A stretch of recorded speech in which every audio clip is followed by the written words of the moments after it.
Hey, what's up? This is Ricardo at Parts People, and in this video, we'll outline the steps for completing a part replacement on your Dell PC. Visit our website and use this coupon for a 5% off discount.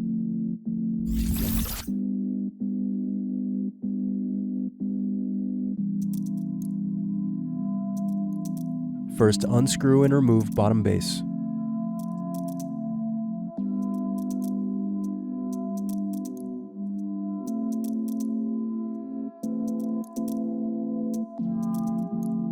Now unscrew battery.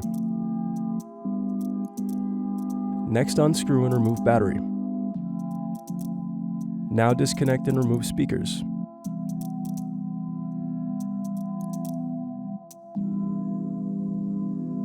Thanks for watching. Don't forget to like and subscribe if you enjoyed this video. And if you need more, check out this playlist to watch other tutorials for your laptop.